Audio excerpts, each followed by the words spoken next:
Trigonometric equation इस chapter में आपने अभी तक जनरल सॉल्यूशन पे बात करी है कि किसी और आपको बताया कि इस पूरे चैप्टर में मेनली हमने ट्रिग्नोमेट्रिक इक्वेशन क्या होता है ये समझना। वो समझने के बाद इस चैप्टर में आपको केवल और केवल ट्रिग्नोमेट्रिक इक्वेशंस के सॉल्यूशंस फाइंड करने हैं। और सॉल्यूशन को हमने तीन टाइप के सॉल्यूशन होते हैं, तीन कैटेगरी में डिवाइड किया। नाम पढ़ा था आपने जनरल सॉल्यूशन, पर्टिकुलर सॉल्यूशन और प्रिंसिपल सॉल्यूशन। अभी तक अपन डिस्कशन कर रहे थे जनरल सॉल्यूशन पर। और तीन टाइप के क्वेश्चन जनरल सॉल्यूशन में आपको पूछ सकते हैं, जब राइट हैंड साइड में 0 हो, जब राइट हैंड साइड में कोई नंबर हो, जब बोथ साइड स्क्वायरिंग हो। ठीक है, तो इनको करने का तरीका अपन ने सीखा। कुछ क्वेश्चन और मैं आज आपके साथ डिस्कस करूंगा ओवरऑल, लेकिन मैं पहले बाकी दो बचे हुए सॉल्यूशन पर भी थोड़ा सा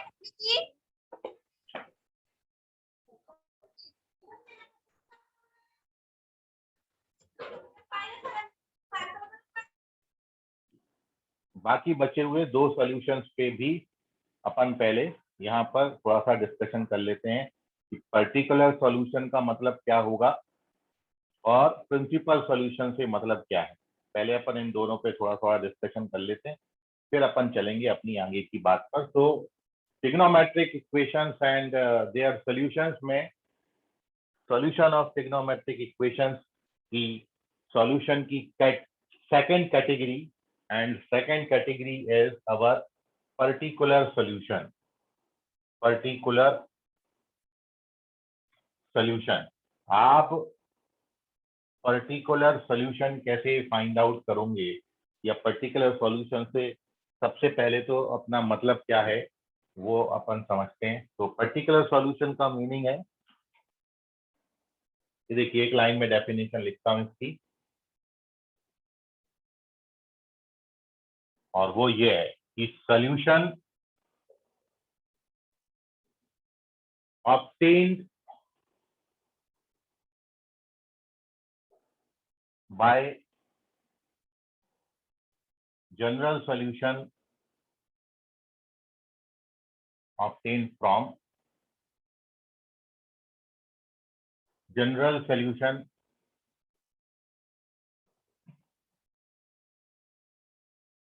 by giving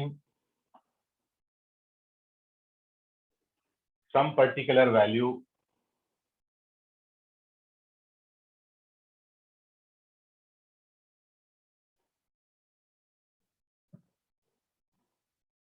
to unknown angle theta is called particular solution.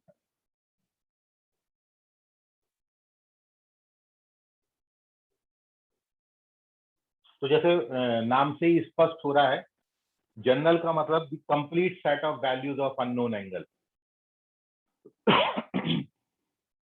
उस ट्रिग्नोमेट्रिक इक्वेशन को सेटिस्फाई करने वाले थीटा के जितने वैल्यूज होंगे, सारी वैल्यूज के कलेक्शन को अपन जनरल सॉल्यूशन बोलते हैं। जबकि पर्टिकुलर सॉल्यूशन जनरल सॉल्यूशन से ही निकाला जाता है by giving some particular value to the theta. Theta की कुछ पर्टिकुलर वैल्यूज अपन डाल दें जनरल सॉल्यूशन में, तो जो सॉल्यूशन मिलेगा उसको अपन पर्टिकुलर सॉल्यूशन बोलने लगते हैं, और कुछ भी नहीं है। जैसे आप इसको एक एग्जांपल के थ्रू समझें, जैसे फॉर एग्जांपल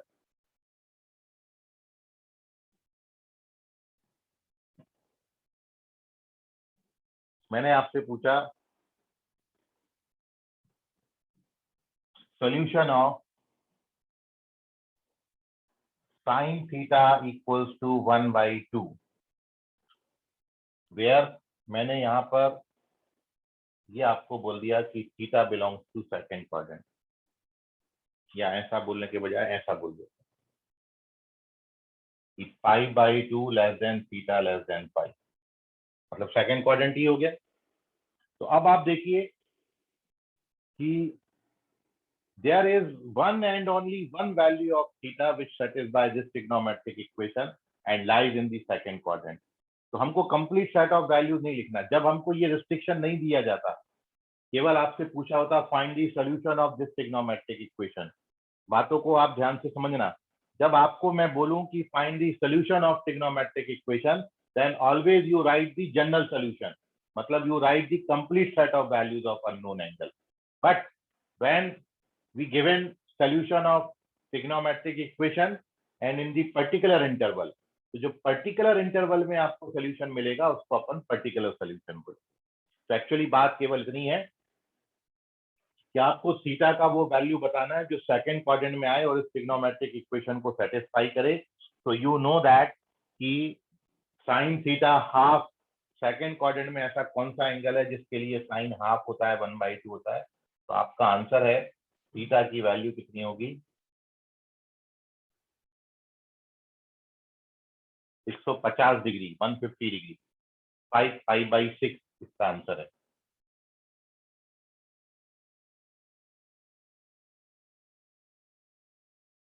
फाइव पाई/6. बाकी आप इस क्वेश्चन को ऐसे भी अप्रोच कर, भाई डायरेक्ट डायरेक्ट भी बता सकते हैं, और 4 ऑप्शन दिए होंगे भाई, उससे तो और ज्यादा इजी हो जाएगा. लेकिन अभी मैं इसको यदि अप्रोच करूं तो ऐसे भी अप्रोच कर सकते हो, क्योंकि डेफिनेशन क्या लिखा है भाई, पर्टिकुलर सॉल्यूशन, जनरल सॉल्यूशन में थीटा को कोई पर्टिकुलर वैल्यू देने से जो सॉल्यूशन मिलेगा उसको पर्टिकुलर सॉल्यूशन बोलेंगे. तो इसलिए मैंने क्या किया कि भाई जब मेरे को इसका पर्टिकुलर सॉल्यूशन लिखना है तो मैं इसका पहले जनरल सॉल्यूशन लिख लेता हूँ. तो जनरल सॉल्यूशन लिखने का तरीका क्या है भाई, साइन थीटा बराबर 1/2 को कितना लिखते हैं, 1/2 को हम लिखते हैं साइन 30 पाई/6.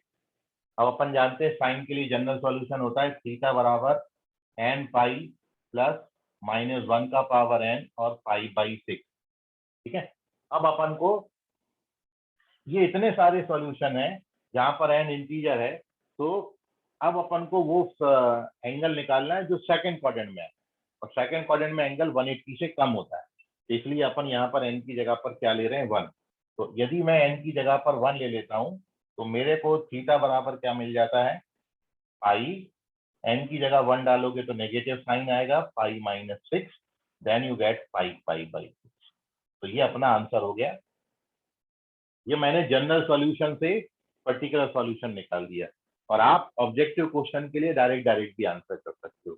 तो पर्टिकुलर सॉल्यूशन मतलब एक वैल्यू, दो वैल्यू, तीन वैल्यू, चार वैल्यू, मतलब कुछ काउंटेबल नंबर ऑफ वैल्यूज होंगी जो गिवन इंटरवल को सेटिस्फाई करेंगी. ऐसे सॉल्यूशन को अपन बोलते हैं पर्टिकुलर सॉल्यूशन. और जनरल सॉल्यूशन क्या होता है, द कंप्लीट सेट, ये वो सारी वैल्यूज हैं जिसके लिए साइन थीटा 1/2 का. तो इसको हम बोलेंगे जनरल सॉल्यूशन और इसको हम बोलेंगे पर्टिकुलर सॉल्यूशन. बस इतना फर्क है पर्टिकुलर सॉल्यूशन में और जनरल सॉल्यूशन में. तो नाउ टेक दी स्क्रीनशॉट. ये है पर्टिकुलर सॉल्यूशन.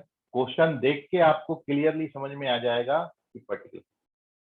देखिए n बराबर 1 क्यों लिया, आयुष का क्वेश्चन है. n बराबर 1 बेटा इसलिए लिया क्योंकि आप यदि यहाँ पर n का वैल्यू 0 ले लेते हो तो n का वैल्यू 0 लेने से ये आपको प्लस पाई/6 या माइनस पाई/6 मिलेगा. ठीक है. सॉरी, n का वैल्यू 0 लेने से ये प्लस पाई/6 मिलेगा. मतलब कौन सा क्वाड्रेंट हो जाएगा, फर्स्ट क्वाड्रेंट, क्योंकि पाई/6 बोले तो 30 डिग्री फर्स्ट क्वाड्रेंट. जबकि हमको एंगल किस क्वाड्रेंट में रखना है, हमको एंगल रखना है यहाँ पर पाई/2 से ज्यादा और 180 से कम. तो इसलिए मैं, मतलब इसमें क्या करते हैं, एन का वैल्यू एक एक बढ़ा के देखते हैं. तो 0 से शुरुआत करेंगे इंटीजर डालने. तो एन का वैल्यू मैंने 0 डाला, तो 0 पे तो ये फर्स्ट क्वाड्रेंट आ गया, तो 0 तो नहीं डालेंगे. फिर एन का नेक्स्ट वैल्यू अपन क्या डालेंगे, 1. व्हेन वी पुट, तो हम देख रहे हैं कि भाई 5 पाई/6 आ गया, ये सेटिस्फाई भी हो रहा है और सेकंड क्वाड्रेंट में भी आ रहा है, इसलिए एन की जगह 1 डाला. मान लो 1 डालने से काम नहीं बनता तो फिर अपन 2 डालते. ठीक है आयुष, समझ गया अभी.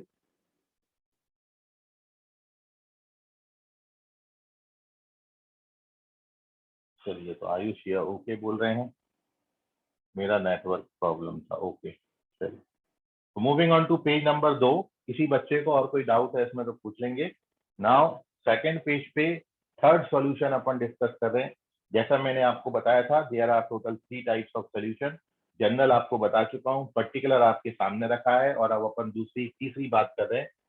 दूसरे पेज पर तीसरा टाइप का सॉल्यूशन, और upper third type of solution is principal solution.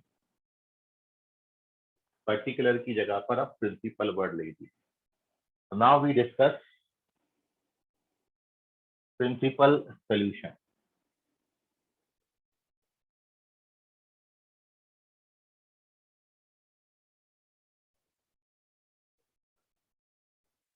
नित्य पटेल बोल रहे हैं, एक बार और डिस्कस करते हैं सर इसको।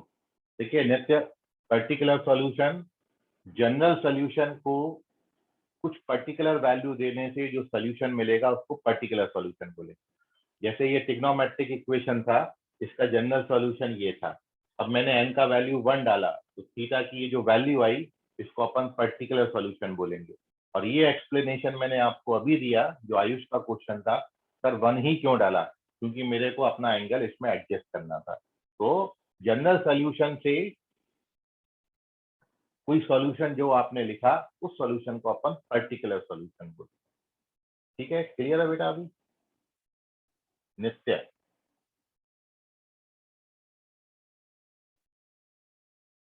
ओके, चलिए। So now we discuss the principal solution. What is the principal solution? ध्यान से समझिएगा, बहुत इंपॉर्टेंट बात, principal solution.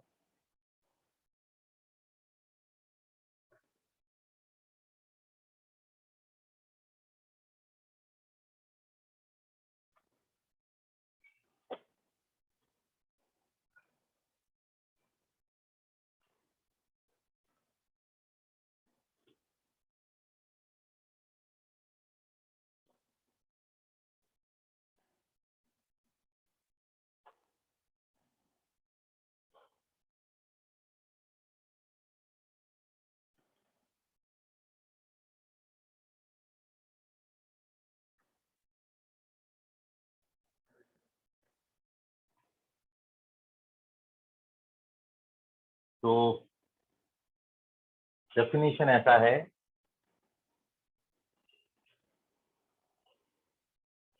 the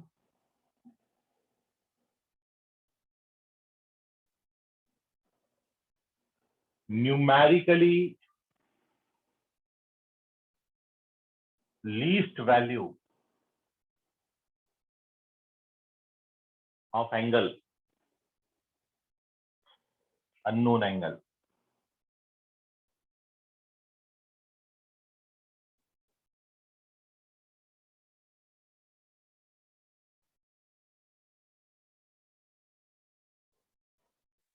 which satisfies the given trigonometric equation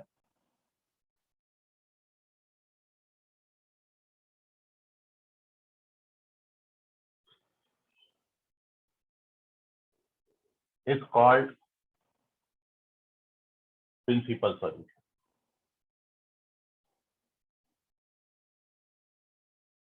Is called principal.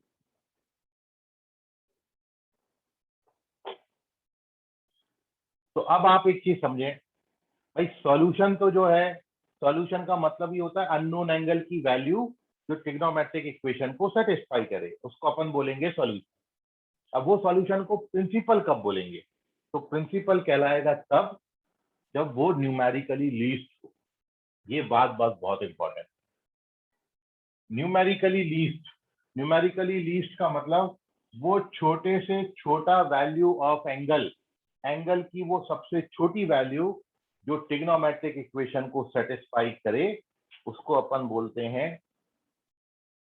Principal solution. Numerically least value of the unknown angle, छोटे से छोटी value आपको लिखना है।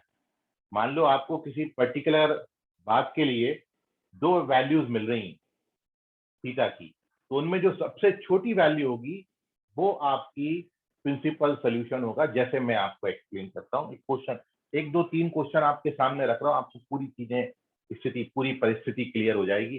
जैसे फॉर एग्जांपल मैंने क्वेश्चन लिया और क्वेश्चन में आपको लिखा आता है find principal solution, clearly mention होता है फाइंड प्रिंसिपल सॉल्यूशन ऑफ, मैंने जो अभी लिया था ना बेटा वही ले लिया, मैंने फिर से साइन थीटा हाफ ले लिया।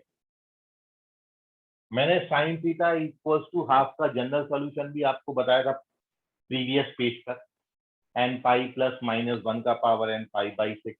उसमें अपन ने पर्टिकुलर वैल्यू ले ली 5 पाई बाई 6, तो पर्टिकुलर सॉल्यूशन हो गया। अब अपन बात कर रहे हैं कि भाई उसका प्रिंसिपल सोल्यूशन क्या होगा। प्रिंसिपल सोल्यूशन, तो मैंने आपको बोला अब आप देखो प्रिंसिपल सॉल्यूशन के लिए क्या बात पे फोकस करना है, छोटे से छोटा एंगल। तो सबसे पहले आप क्या किया करो, सबसे पहले आप क्वेश्चन को देखा करो और इसमें देखो कि साइन कैसा दिया है, पॉजिटिव साइन दिया है कि नेगेटिव साइन, क्योंकि आप जानते हो हर ट्रिग्नोमेट्रिक रेशियो दो क्वाड्रेंट में पॉजिटिव और दो में नेगेटिव होता है। तो मेरे को ये पॉजिटिव दिया था और साइन है, तो साइन पॉजिटिव किस किस क्वाड्रेंट में होता है, फर्स्ट क्वाड्रेंट में और सेकंड क्वाड्रेंट में। एंगल का मेजरमेंट फर्स्ट और सेकंड क्वाड्रेंट के लिए हमेशा हम एंटी क्लॉकवाइज डायरेक्शन से करेंगे। तो आप ये बताओ कि न्यूमेरिकली लीस्ट एंगल बनाने के लिए मेरे को फर्स्ट क्वाड्रेंट चूज करना चाहिए कि सेकंड क्वाड्रेंट चूज करना चाहिए। कौन सा क्वाड्रेंट चूज करेंगे जिसमें हमको एंगल का वैल्यू छोटे से छोटा मिलेगा, फर्स्ट लूं मैं कि सेकंड लूं, बताओ आप। फर्स्ट लेना चाहिए, क्यों? क्योंकि एंगल का मेजरमेंट हमेशा आप कौन सी डायरेक्शन से करते हो, एंटी क्लॉकवाइज डायरेक्शन से करते हो। यहां से एंगल मापना शुरू करोगे तो आप मेरे को बताओ कि जब मैं एंगल का मेजरमेंट शुरू कर रहा हूँ, शुरू कर रहा हूँ, शुरू कर रहा हूँ, शुरू कर रहा हूँ और फर्स्ट और सेकंड क्वाड्रेंट के लिए मैं एंटी क्लॉकवाइज जा रहा हूँ, तो छोटे से छोटा एंगल बनाने के लिए मेरे को एंगल अपना फर्स्ट क्वाड्रेंट में मैं लिख दूं तो मेरे को आंसर जो मिलेगा वो न्यूमेरिकली लीस्ट मिलेगा। तो इसलिए मैं इस केस में जब प्रिंसिपल सॉल्यूशन लिखना चाहता हूं तो साइन थीटा बराबर 1/2 का प्रिंसिपल सॉल्यूशन मैं किस क्वाड्रेंट में लिखूंगा, फर्स्ट क्वाड्रेंट में, क्योंकि फर्स्ट क्वाड्रेंट में एंगल की वैल्यू मेरे को कम मिलेगी। मतलब मैं जो आपको बोलना चाह रहा हूँ, समझाना चाह रहा हूँ वो ये है कि जब आपने साइन थीटा बराबर 1/2 लिखा तो आपने ये पढ़ा कि हर ट्रिग्नोमेट्रिक रेशियो दो क्वाड्रेंट में पॉजिटिव दो में नेगेटिव होता है। तो साइन थीटा भी दो में पॉजिटिव है, कौन कौन से दो में, फर्स्ट में और सेकंड में। तो अब जब आप फर्स्ट क्वाड्रेंट में थीटा की वैल्यू लिखोगे तो साइन थीटा फर्स्ट क्वाड्रेंट में पॉजिटिव होता है और फर्स्ट क्वाड्रेंट में थीटा का जो वैल्यू लिखा जाएगा वो कितना लिखा जाएगा, 5/6, क्योंकि साइन 30 1/2 होता है। और यदि मैं सेकंड क्वाड्रेंट में भी लिखूं तो साइन थीटा सेकंड क्वाड्रेंट में भी पॉजिटिव होता है। इसलिए थीटा बराबर, अब मैं सेकंड क्वाड्रेंट में कोई एंगल कैसे लिखते हैं, पाई माइनस पाई बाई 6, बोले तो कितना, मतलब साइन थीटा की जो वैल्यू है वो 1/2, फर्स्ट क्वाड्रेंट में भी एक एंगल मिलेगा और एक एंगल आपको सेकंड क्वाड्रेंट में भी मिलेगा। कहने का जो मतलब है यदि आप यहाँ पर 30 डिग्री एंगल बनाए तो भी इसका साइन 1/2 होता है और 150 डिग्री एंगल बनाए तो भी ये एंगल का वैल्यू 150 डिग्री का साइन भी कितना होता है, 1/2। तो साइन 30 भी 1/2 होता है, साइन 150 भी 1/2 होता है। 30 और 150 में छोटा एंगल कौन सा है, तो 30 और 150 में छोटा है 30 डिग्री। इसलिए इस क्वेश्चन का प्रिंसिपल सॉल्यूशन आप क्या बोलोगे, 30 degree, numerically least value of the angle. Clear है अभी?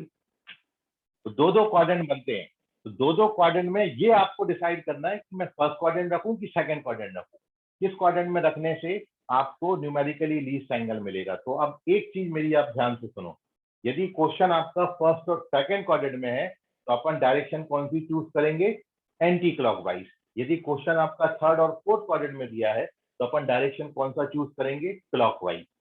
क्योंकि मेरे को यदि थर्ड क्वाड्रेंट में पहुंचना है तो आप मेरे को ये बताओ कि भाई थर्ड क्वाड्रेंट में मेरे को कोई, जैसे मेरे को 210 डिग्री तक पहुंचना है, तो 210 डिग्री तक पहुंचने के लिए अपन को यदि मैं एंटी क्लॉकवाइज जाऊं तो ज्यादा चलना पड़ेगा, 210 डिग्री चलना पड़ेगा। जबकि मैं क्लॉकवाइज जाऊंगा तो क्लॉकवाइज जाऊंगा तो मेरे को यहाँ पर एंगल 210 डिग्री कैलकुलेट नहीं करना, 210 360 में सब्ट्रैक्ट करोगे, 360 में 210 सब्ट्रैक्ट करेंगे तो माइनस का 150 बनता है और माइनस का 150 डिग्री एंगल अपन बना दें तो वी गेट अवर आंसर। मतलब कहने का ये है कि मेरे को यदि कोई क्वेश्चन थर्ड क्वाड्रेंट में कोई एंगल बन रहा होता 210 डिग्री, अब मैं ये 210 डिग्री तक दो तरीके से जा सकता हूँ। एक, मैं जा सकता हूँ एंटी क्लॉकवाइज डायरेक्शन से 210 डिग्री बना दूं सीधा, लेकिन इसमें आप देख रहे हो आपका एंगल जो है वो ज्यादा आपको चलना पड़ा, न्यूमेरिकली लीस्ट चाहिए था ना। तो अपन को यहाँ तक पहुंचने के लिए अपने पास एक तरीका और है कि भैया इतना घूम के काहे को जाओगे, ऐसे चले जाओ ना आप, तो भी तो यहीं पहुंचोगे। तो इसका वैल्यू कितना होगा, तो ये जो वैल्यू आया ये 210 डिग्री आया। और ये जो वैल्यू आएगा, क्योंकि ये क्लॉकवाइज जा रहा है, तो ये 150 डिग्री होता है, लेकिन क्लॉकवाइज है तो -150।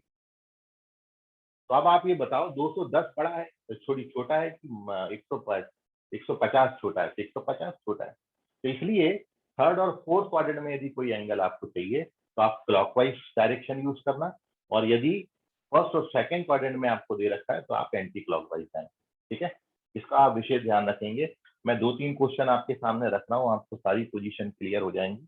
एक बार एक क्वेश्चन का सॉल्यूशन और आप एक बार तरीके से समझें भाई। जब भी प्रिंसिपल सॉल्यूशन का क्वेश्चन आएगा तो आप एक काम करेंगे, और वो काम ये करेंगे कि भाई साइन थीटा हाफ दे रखा है, मतलब साइन थीटा पॉजिटिव दे रखा है, तो कौन सा क्वाड्रेंट होगा? फर्स्ट और सेकंड। और अब आप साइन थीटा की वैल्यू 1/2 फर्स्ट क्वाड्रेंट में और सेकंड क्वाड्रेंट में लिख दीजिए। तो फर्स्ट क्वाड्रेंट में थीटा का वैल्यू 5/6 आएगा और सेकंड में 5/6। दोनों में न्यूमेरिकली लीस्ट जो है वो 5/6 है, और इसको देखते हुए अपन आंसर लिख देंगे। So therefore principal solution of sin theta equals to half is what? 5/6। ये अब आपका कोई डाउट है तो पूछ लीजिए, अदरवाइज टेक दी स्क्रीनशॉट। यह है तीसरा टाइप का सॉल्यूशन जिसको अपन प्रिंसिपल सॉल्यूशन बोलते हैं।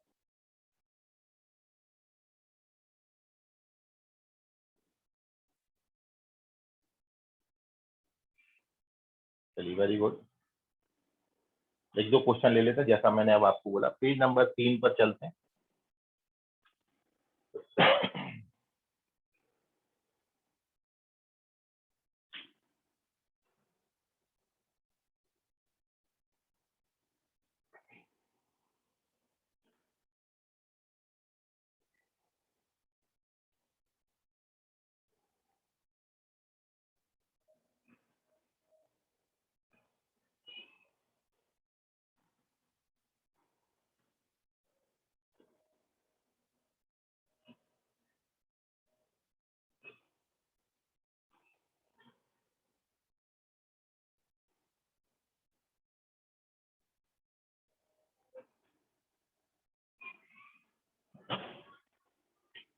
क्वेश्चन है, फाइंड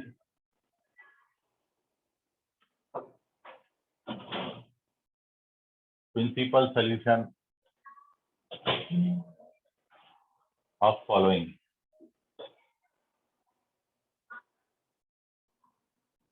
ट्रिग्नोमेट्रिक इक्वेशन।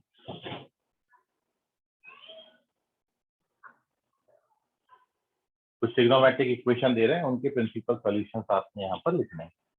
ठीक है, तो पहला जैसे हो गया tan थीटा इक्वल्स टू -1/2,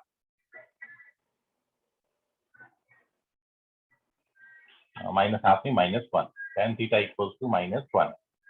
ठीक है, क्या करेंगे भाई? प्रिंसिपल सॉल्यूशन एक ही काम है, और वो क्या है? 3 क्वेश्चन कर लेते हैं।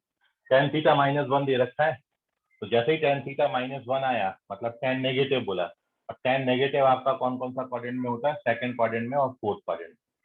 तो अब आप ये बताइए कि चूज कौन सा करेंगे आप? सेकंड यूज करेंगे कि फोर्थ? तो आपको ये भी बताया कि फर्स्ट और सेकंड के लिए एंटी क्लॉकवाइज जाना पड़ता है। जब फर्स्ट क्वाड्रेंट में हो और सेकंड क्वाड्रेंट में हो तो कौन सा आप डायरेक्शन यूज करेंगे? एंटी क्लॉकवाइज डायरेक्शन यूज करेंगे। और जब आपको थर्ड क्वाड्रेंट में या फोर्थ क्वाड्रेंट में एंगल आएगा तो फिर आप कौन सा डायरेक्शन यूज करेंगे? क्लॉकवाइज डायरेक्शन यूज करेंगे। तो अब आप ये बताइए कि मेरे को यदि सेकंड क्वाड्रेंट में पहुंचना है, क्योंकि टिक सेकंड क्वाड्रेंट पे लगा हुआ है, तो सेकंड क्वाड्रेंट में पहुंचने में अपन को ज्यादा एंगल कवर करना पड़ेगा, और जबकि फोर्थ में अपन को लिखना है तो कम। इसलिए अपन डायरेक्शन कौन सा यूज करेंगे यहाँ पर? Here we use our clockwise, क्योंकि हमको न्यूमेरिकली लीस्ट बनाना है। न्यूमेरिकली लीस्ट का मतलब आप ये समझ लो कि हमको कम से कम डिस्टेंस कवर करनी है।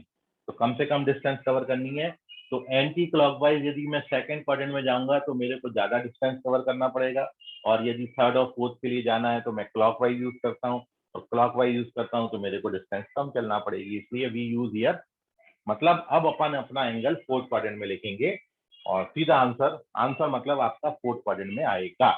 एक चीज, दूसरी बात आप ये समझें कि भाई लिखेंगे कैसे फोर्थ क्वाड्रेंट में एंगल? तो बड़ी सिंपल सी है। आप इसका साइन भूल जाओ। tan थीटा 1 कितने पर होता है? 45 डिग्री पर। तो 45 डिग्री को फोर्थ क्वाड्रेंट में लिखना है, तो principal solution of tan theta equals to -1 lies in fourth quadrant, which is theta equals to -π/4। Fourth quadrant में एंगल अपन -π/4 लिखेंगे, तो आंसर इसका -π/4 होगा। tan थीटा इक्वल्स टू -1 था। अब मान लो जैसे आपको क्वेश्चन दिया है cos theta equals to half ले लेते हैं, मान लो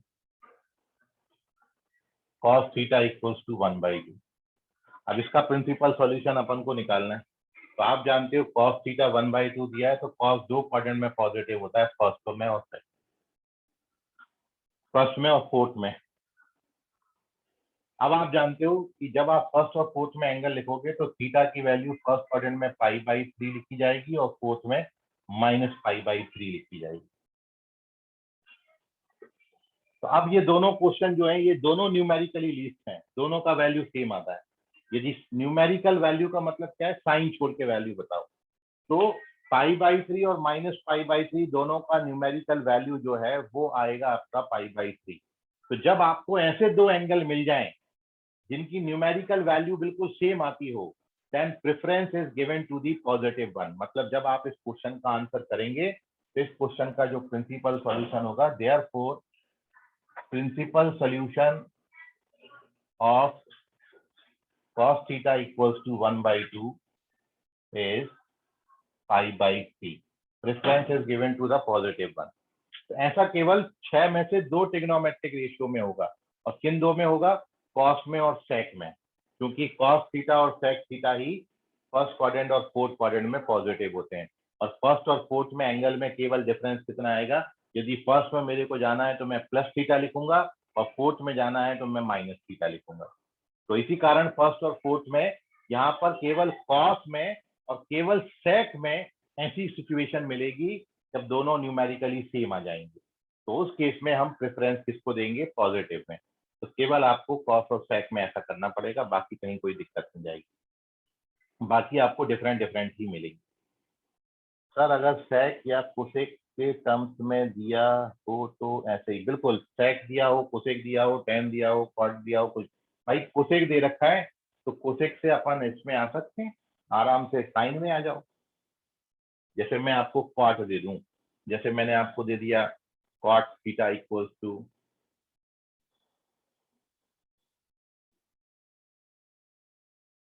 -√3 दे दिया। चलो, तो अब आपको यदि कॉट में दिक्कत होती है ना, तो आप क्या करा करो, टेन बना लिया करो। जब अपन इसको सॉल्व करेंगे तो हम कॉट नहीं करते सॉल्व, हम इसको टेन बना लेते हैं। तो आप इसको क्या लिख लेना, टेन -1/2। अब टेन आपको बोला नेगेटिव, तो टेन नेगेटिव कहाँ कहाँ होता है? टेन नेगेटिव होता है सेकंड क्वाड्रेंट में और फोर्थ क्वाड्रेंट में। तो अपन कौन सा यूज करेंगे भैया? अपन फोर्थ यूज करेंगे, है ना। क्लॉकवाइज यूज नहीं करेंगे अपन, कौन सा यूज करेंगे? सॉरी, क्लॉकवाइज यूज करेंगे। तो अब अपन को 1/√3 को फोर्थ क्वाड्रेंट में लिखना है। तो यहाँ पर थीटा की जो वैल्यू है, यदि आप सेकंड क्वाड्रेंट में लिखोगे तो सेकंड क्वाड्रेंट में थीटा क्या लिखा जाएगा? 180 - π/6, तो 5π/6। और यदि आप फोर्थ क्वाड्रेंट में लिखेंगे तो थीटा बराबर आपको मिलेगा माइनस का π/6, मतलब माइनस का π/6। तो दोनों में जो न्यूमेरिकली लीस्ट है वो π/6 है, माइनस का। तो देयरफॉर प्रिंसिपल सॉल्यूशन जो आ गया वो आपका आ गया -π/6। सो आई होप अब आप कैसे भी क्वेश्चन का प्रिंसिपल सॉल्यूशन निकाल लेंगे। कोई सवाल आपके मन में आ रहा हो तो पूछ लीजिए। मैंने प्रिंसिपल सॉल्यूशन पे 3 और एक पिछला 4 क्वेश्चन कराए, 4 में आपको समझा होगा आई होप। कुछ भी फिर भी डाउट है मन में, कोई सवाल है तो पूछ। Take the screenshot of this page. We are moving to page number 4। तो आपके पास 3 टाइप के सॉल्यूशन। जनरल सॉल्यूशन क्या होता है? Complete set. पर्टिकुलर सॉल्यूशन क्या होता है? Obtain from general solution by giving some particular value to the unknown. And the third one is principal solution. So what is principal solution? It is numerically least value of the unknown angle. छोटे से छोटा angle जो कि trigonometric equation को satisfy करेगा उसको अपन principal solution बोलेंगे। और प्रिंसिपल सॉल्यूशन निकालते वक्त याद रखें फर्स्ट और सेकंड क्वाड्रेंट के लिए we use anti clockwise direction, and यदि क्वेश्चन आपका थर्ड और फोर्थ क्वाड्रेंट में है तो we use clockwise direction. Cos और सेक इन दो क्वेश्चन में ऐसा पॉसिबिलिटी आ सकता है, then preference is given to the positive one, तो प्रेफरेंस हम पॉजिटिव वाले को देंगे। Now take the screenshot, page number 4।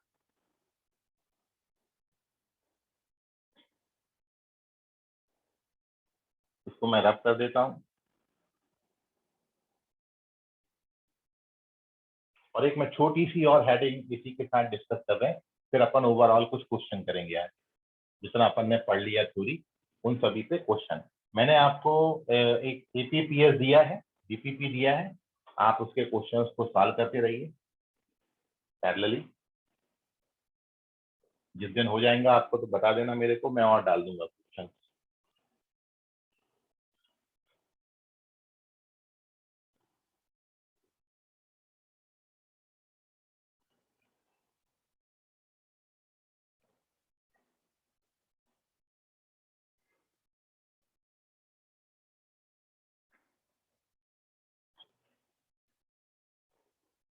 चलिए, तो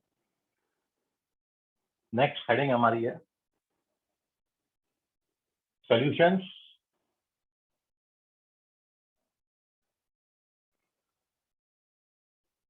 इन केस ऑफ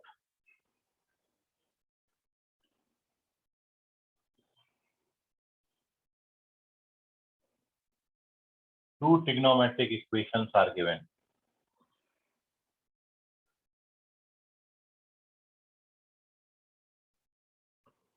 मतलब अभी तक अपन को एक एक ही ट्रिग्नोमेट्रिक इक्वेशन दे रहे थे, लेकिन अब ऐसा भी हो सकता है कि दो दो ट्रिग्नोमेट्रिक इक्वेशन एक साथ आ जाएं।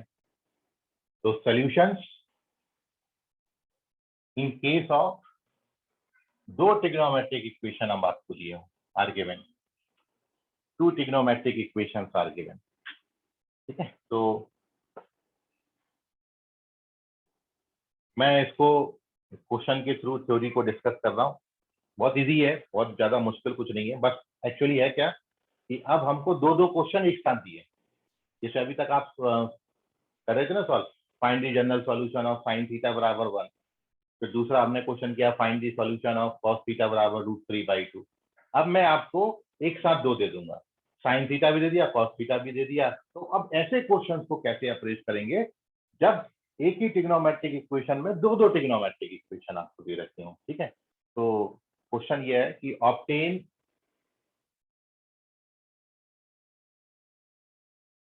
The most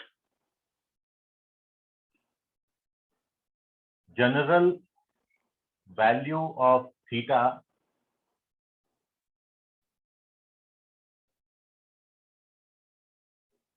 satisfying the equations, trigonometric equation लिख लेते हैं, trigonometric equations satisfying the trigonometric equations tan theta equals to -half, sorry, tan theta equals to -1 और cos theta is equals to 1/√2 कर लेते हैं।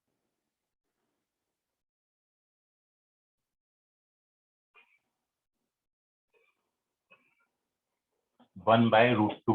चलिए एक साथ दो ट्रिग्नोमेट्रिक इक्वेशन। अब देखिए सॉल्व करने के लिए क्या करोगे। तो सॉल्व करने के लिए सबसे पहला तो आप इनका साइन देखो, tan हमको नेगेटिव दिया है और cos पॉजिटिव दिया है। तो चार क्वाड्रेंट में से एक ही क्वाड्रेंट ऐसा होगा जहां पर tan नेगेटिव होगा और cos पॉजिटिव होगा। चार क्वाड्रेंट में बताइए वो कौन सा क्वाड्रेंट है जहां पर tan नेगेटिव होता है और cos पॉजिटिव? फोर्थ क्वाड्रेंट है। Very good. तो सबसे पहले तो आपने क्या करना है कि इन दोनों का साइन देखना है। आपको ये दिया था नेगेटिव, tan नेगेटिव दिया था और cos पॉजिटिव दिया था, और tan नेगेटिव और cos पॉजिटिव होता है फोर्थ क्वाड्रेंट में। तो हमने फोर्थ क्वाड्रेंट को टिक कर लिया कि हमका जो आंसर हमको अब मिलेगा वो हमारा फोर्थ क्वाड्रेंट में मिलेगा। तो first you have to tick the quadrant in which both the trigonometric equations are satisfied and the our quadrant is fourth quadrant, क्योंकि in this quadrant tan negative है और cos पॉजिटिव है, तो हमने quadrant पे टिक कर दिया। अब अपन को इसमें एंगल लिखना है, तो अब आप क्या करेंगे, साइन छोड़ दीजिए आप, क्योंकि साइन का काम खत्म हो गया, क्वाड्रेंट डिसाइड हो गया। अब आप बताओ कि थीटा की कौन सी वैल्यूज है जिसपे tan 45 आता है और cos 1/√2 आता है। तो आप ये जानते हो थीटा बराबर 45 डिग्री पर tan 1 आएगा और cos कितना आएगा 1/√2, इसलिए अपन थीटा का वैल्यू कितना लिखेंगे 45 डिग्री। तो थीटा इज इक्वल टू हमने कितना ले लिया 45। न्यूमेरिकली थीटा 45 डिग्री है। अब मेरे को इस 45 डिग्री को फोर्थ क्वाड्रेंट में लिखना है। फोर्थ क्वाड्रेंट में एंगल को लिखने के दो तरीके हैं। 45 डिग्री फोर्थ क्वाड्रेंट में लिखना है, मतलब ये वाला एंगल आपको लिखना है, 45 डिग्री को फोर्थ क्वाड्रेंट में लिखना है, यही हुआ। तो दो तरीके से आप लिख सकते हो, एंटी क्लॉकवाइज जा सकते हो, एक तो आप एंटी क्लॉकवाइज जाओगे तो क्या बनेगा, ये यहां से यहां तक बनेगा, और आप ये बताओ मेरे को ये एंगल कितना होगा। तो आप यदि एंटी क्लॉकवाइज जाओगे तो यहां तक आप जानते हो, यहां तक आए 90, फिर यहां तक आए 180, फिर यहां तक आए 270, 270 प्लस कितना हो गया 45, तो 270 plus 45 is equal to 315 degree. तो ये एक्चुअली कितना बनेगा 315 डिग्री, मतलब ये बनेगा आपका 3π/2 प्लस π/4, ऐसा कर लेना है, 3π/2 plus 45, and when you simplify this, so this gives you 7π/4। 7π/4 degree में लिखोगे तो 315 डिग्री, 7π/4 एंगल। और अब यदि इसी एंगल को आप क्लॉकवाइज लिख दें, क्योंकि फोर्थ क्वाड्रेंट है, फोर्थ क्वाड्रेंट में एंगल को लिखने के दो तरीके हैं, clock anti clockwise, open clockwise की बात करते हैं। जब आप इसी एंगल को क्लॉकवाइज लिखोगे तो क्लॉकवाइज ये एंगल कितना लिखा जाएगा माइनस का 45 डिग्री, मतलब माइनस। तो आप इस एंगल को 7π/4 लिख दो या इस एंगल को -π/4 लिख लो, both are the same things, दोनों के दोनों किस क्वाड्रेंट में लिखे हैं फोर्थ। अब एक बात ध्यान से समझो, यदि मेरे को इस क्वेश्चन का प्रिंसिपल सॉल्यूशन लिखना होता तो फिर मैं -π/4 चूज करता, लेकिन अभी प्रिंसिपल की बात नहीं कर रहे हैं, अभी अपन बात कर रहे हैं दी मोस्ट जनरल वैल्यू, दो ट्रिग्नोमेट्रिक इक्वेशन को एक साथ सेटिस्फाई करे। तो सबसे पहला स्टेप आपको क्या बताया, क्वाड्रेंट टिक करो, उसके बाद न्यूमेरिकल वैल्यू देखो 45 आई, तो 45 डिग्री को मेरे को फोर्थ क्वाड्रेंट में लिखना है। 45 डिग्री को फोर्थ क्वाड्रेंट में लिखने के दो तरीके हैं, एक तो -45 या फिर 3π/2 प्लस 45, ठीक है, तो मैंने ये लिख दिया। अब आप देखिए क्या हो जाता है, तो आपका एंगल बना या तो 7π/4 या माइनस, कोई भी एक जो आपको अच्छा लगता हो, या तो -π/4 या 7π/4, कोई भी एक चूज कर लो, और उसको चूज करने के बाद आप इस क्वेश्चन का आंसर डायरेक्ट लिखेंगे। और इस क्वेश्चन का आंसर जो हो जाएगा वो हो जाएगा most general value of theta जो होगी, आपने क्या निकाली है, जो अच्छा लगे, मैंने 7π/4 अच्छा लग रहा है तो मैंने 7π/4 इसको 2nπ में ऐड कर, मतलब जनरलाइज कर दिया 2nπ, और n बिलोंग्स टू क्या हो जाएगा i। ये इस क्वेश्चन का आंसर। तीन स्टेप मैंने आपको बताए, पहला स्टेप क्वाड्रेंट टिक मार्क करेंगे, दूसरा step according to quadrant angle लिख देंगे, तीसरा और लास्ट स्टेप जो एंगल आपने निकाला उसमें 2nπ ऐड कर, मतलब इसको जनरलाइज कर दिया, and we get our solution. अब आप बोलोगे सर मैं यदि π/4 लिया होता -π/4 तो क्या होता, तो भी वो जितने, क्योंकि ये जनरलाइज कर दिया, ये जनरल सॉल्यूशन आ गया। आप यदि ये वाला आंसर चाहिए आपको -π/4 चाहिए, तो मैं वो भी ला के दिखा देता हूँ। आप क्या करोगे, यहाँ n की जगह -1 डाल दो, आप n की जगह क्योंकि n तो इंटीजर है ना, तो मैं n की जगह यदि -1 डाल देता हूँ, n को यदि -1 डालोगे तो ये कितना बनेगा, आप इसको सिंप्लीफाई कर लो, ये -π/4 आ जाए, ये बन गया सॉल्यूशन। सारे सॉल्यूशन इससे निकल जाएंगे, क्योंकि ये मैंने कंप्लीट सेट ऑफ वैल्यू लिख दिया, क्योंकि we have to write the general solution. ठीक है, तो तीन स्टेप में इस तरीके के क्वेश्चन का आप आंसर कर सकते हो। ठीक है, वो 3 स्टेप क्या है, क्वाड्रेंट टिक मार्क करना है, उसके बाद जो न्यूमेरिकल वैल्यू आएगी उसको अकॉर्डिंग टू क्वाड्रेंट लिख देना है, दूसरा स्टेप, और लास्ट आंसर वाले स्टेप में जो एंगल आपने चूज किया उसमें 2n पाई, आप कोई भी चूज कर सकते हो, आप कभी भी गलत नहीं होगे। आप 2n पाई प्लस 7 पाई/4 भी आंसर लिख सकते हो इस क्वेश्चन का, आप 2n पाई माइनस पाई/4 भी आंसर लिख सकते हो, both are the same things, कभी गलत नहीं होगा।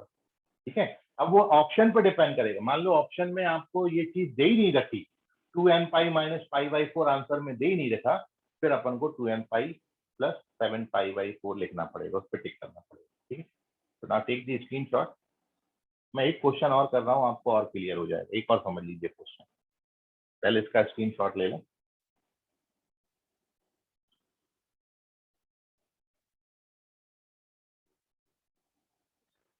सर हमने 2n पाई, आर्या का क्वेश्चन है सर, हमने 2n पाई इसका जनरल सॉल्यूशन लिया है। बेटा जनरलाइज किया है सॉल्यूशन को, जब भी आपको किसी पर्टिकुलर सॉल्यूशन को जनरलाइज करना हो तो आप उसमें 2n पाई ऐड कर दो। क्यों करते हैं 2n पाई ऐड, उसके पीछे रीजन ये है कि आपको ये मैं बताया पहले भी, अभी भी सुन लो, कि जैसे sin 45 डिग्री का जो वैल्यू आएगा वही वैल्यू किसका होगा, 360 प्लस 45 का, फिर वही वैल्यू कितना होगा, 360 प्लस 360 प्लस 45 का, मतलब ट्वाइस ऑफ 360 प्लस 45। एक्चुअली 360 मतलब क्या होता है, 360 बोले तो 2 पाई, और ये ट्वाइस ऑफ 2 पाई, ऐसे 3 राउंड कंप्लीट करोगे तो कितना हो जाएगा, थ्राइस ऑफ 2 पाई। ऐसे यदि n टाइम्स करोगे तो n टाइम्स ऑफ 2 पाई, और n टाइम्स ऑफ 2 पाई को क्या बोलते हैं, 2 पाई n।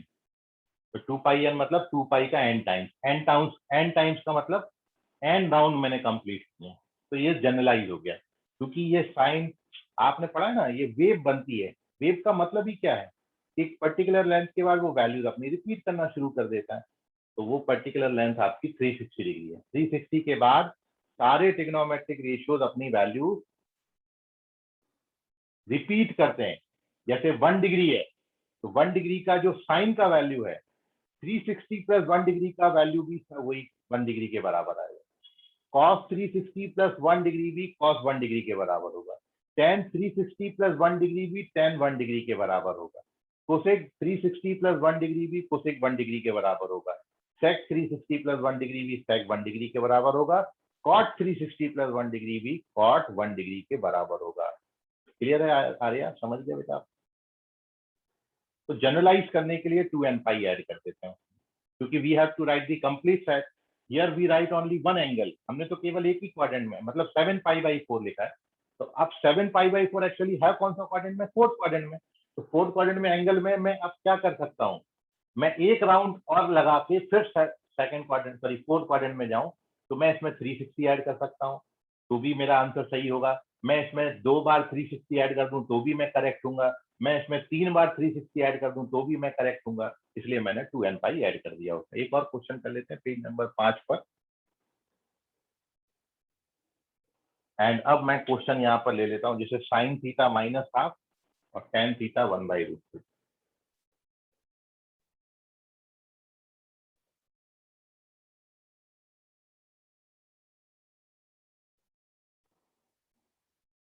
Sine theta minus half लिया और टेन थीटा 1/√2।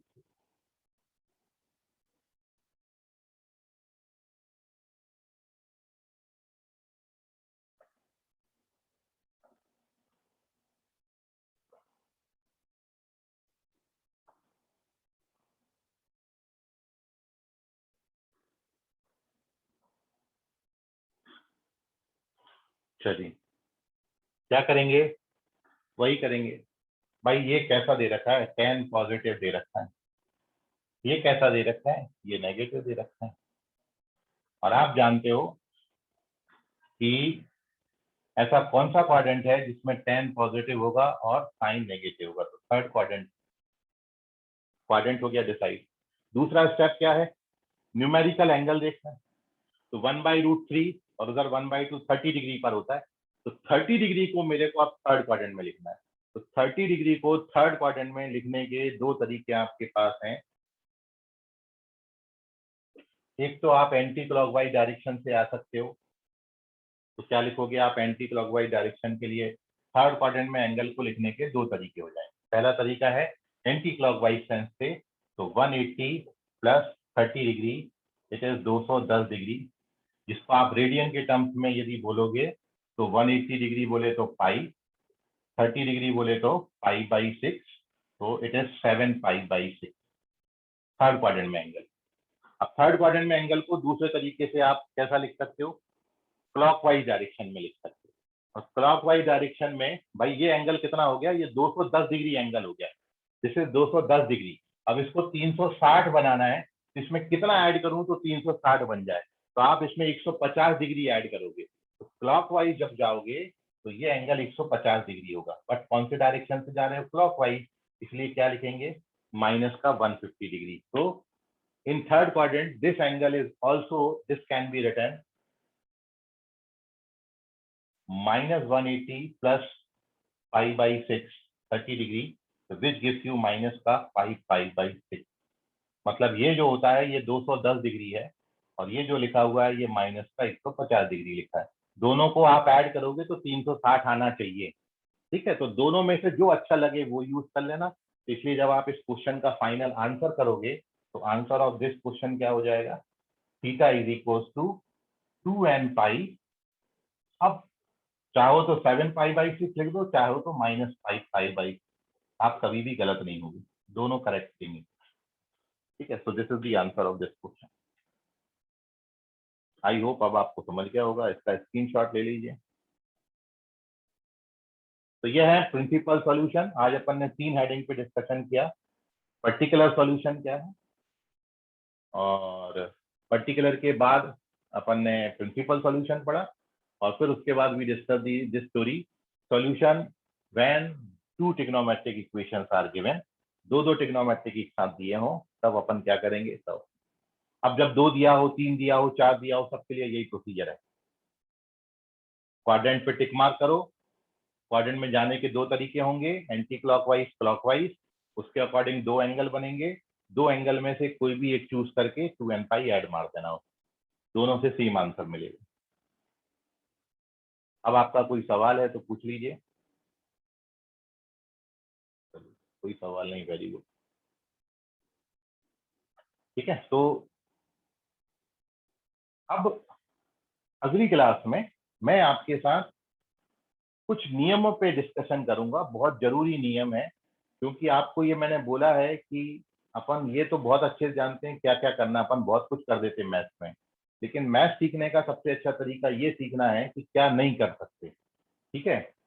तो वो आपके साथ मैं डिस्कस करूंगा कल की थ्योरी में, जिसमें हम ट्रिग्नोमेट्रिक इक्वेशन को सॉल्व करते वक्त हमको क्या क्या सावधानियां रखनी है, ठीक है, किन किन बातों को ध्यान में रखते हुए आगे क्या क्या हम कर सकते हैं, क्या क्या हम नहीं कर सकते हैं, इसको मैं एक्सप्लेन करूंगा अगली क्लास में। और एक और हमारा टाइप है sine theta, A sine theta plus B cos theta plus C, मतलब ऐसे ट्रिग्नोमेट्रिक इक्वेशन जिसमें साइन और कॉस दोनों का एडिशन या सब्ट्रैक्शन आ जाता है, तो ऐसे ट्रिग्नोमेट्रिक इक्वेशन को अपन कैसे सॉल्व करें, ठीक है। तो इसको अपन सबको कल की क्लास में करेंगे।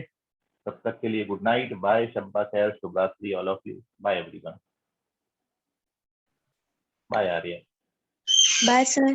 बाय।